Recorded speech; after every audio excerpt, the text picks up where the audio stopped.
এই বাংলার জমিনে যারা ক্ষমতা দিয়ে দেখিয়েছিলেন, অথবা আমাদের সমাজে যারা একসময় অনেক সম্পদের মালিক ছিল, আজকে খোঁজ নিয়ে দেখেন ভাত খাইতো ভাত পায় না। মানুষ যে সময় ডর ইজ্জত করতো, এখন ইজ্জত দূরের কথা, তাকে দেখলে জুতা ফিটা করতে ইচ্ছা করে। কথা বলেন ঠিক কিনা? ওই যে ক্ষমতা আল্লাহ দিয়েছেন, ক্ষমতার অপব্যবহার করার কারণে আল্লাহ রাব্বুল আলামিন এখন আবার তাকে লাঞ্ছিত করছেন।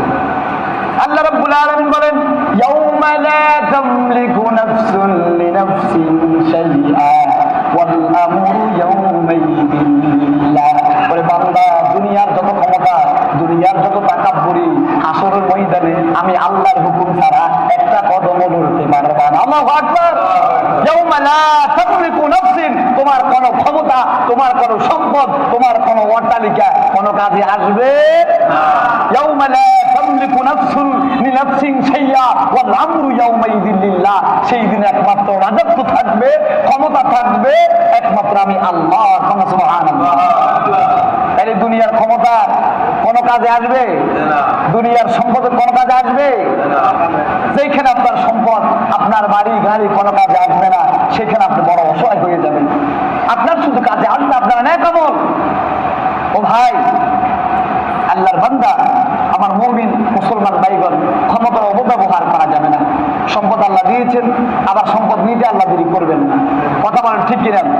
আল্লাহ বলেছেন, ইন্না বাতশা রাব্বিকা লাশাদীদ, তোমার রবের ধরা বড় কঠিন, বড় শক্ত ধরা। কথা বলেন ঠিক কিনা? সেদিন কান্নাকাটি করে পার পাওয়া যাবে? সেই দিন যদি বলেন, আল্লাহ আরো একবার কাজ দাও, আমি দুনিয়ার জমিনে যাই, আমার সকল সম্পদ, আমার সকল ক্ষমতা আমি জনগণের মধ্যে দিয়ে আসবো, আমি জনগণের খাদিম হিসেবে কাজ করব, সেই দিন কি আপনি আফসোস করবেন আল্লাহ এটা দিয়ে দিবে? এই জন্য আল্লাহ বলছে, ইন্না বাতশা রাব্বিকা লাশাদীদ, তোমার রবের ধরা বড় শক্ত, বড় কঠিন। সেই দিন আর ফিসলাইয়া যাইতে পারবা না। দুনিয়ার জমিনে ঘুষ দিতে পারো, দুনিয়ার জমিনে উকিল ধরতে পারো, আখিরাতে তোমার কোনো উকিল কাজে আসবে না। কথা বলেন ঠিক কিনা? উকিল তোমার কাজে আসবে না, জজ তোমার কাজে আসবে না।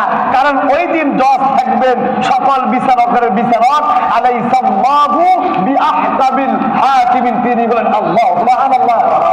সকল বিচারকের মালিক কে? সকল বিচারকের মালিক সেই দিন বিচারক হয়ে যাবেন। আল্লাহু আকবার। দুনিয়ার জজ, সকল জজের জজ একমাত্র আমার আল্লাহ। সুবহানাল্লাহ। সম্মানিত কারণ ক্ষমতার অপব্যবহার করা যাবে না। যারা ক্ষমতা সঠিকভাবে মানুষের খাদিম হিসেবে করেছেন, আল্লাহ রাব্বুল আলামিন কিয়ামতের দিন তাদেরকে তার আরশে আজিমের নিচে স্থান দিবেন। কন্যা সুবহানাল্লাহ। কিয়ামতের দিন বিশ্বনবী মুহাম্মদ রাসূলুল্লাহ সাল্লাল্লাহু আলাইহি সাল্লাম বলেন, যেই দিন সূর্যটা মাথার এক দিগত উপরে হয়ে যাবে, এক হাত উপরে হয়ে যাবে, মাথার মুজুকগুলো টকবক করবে, আর কান দিয়া, চোখ দিয়া, মুখ দিয়া যখন গলে গলে পড়বে, সেই দিন আল্লাহর আরশের আজিমের ছায়া ছাড়া আর কোন ছায়া থাকবে না। সুবহানাল্লাহ।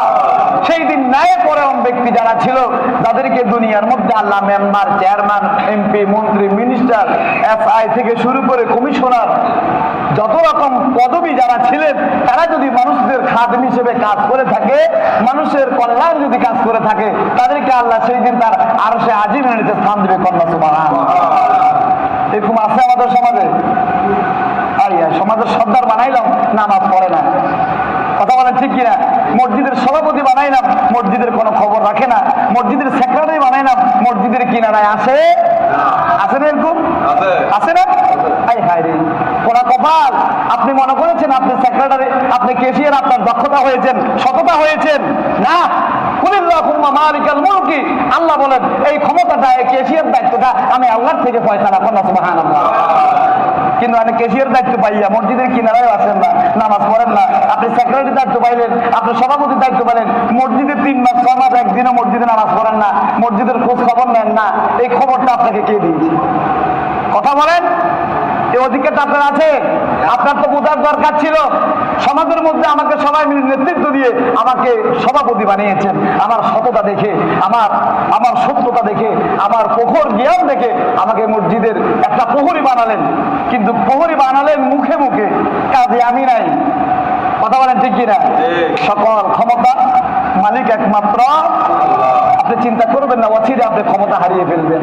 এটা আল্লাহর কথা, আমার কথা না। যদি আপনি ক্ষমতার অপব্যবহার করেন, এই ক্ষমতা আমার আল্লাহ আবার ছিনিয়ে নেবেন।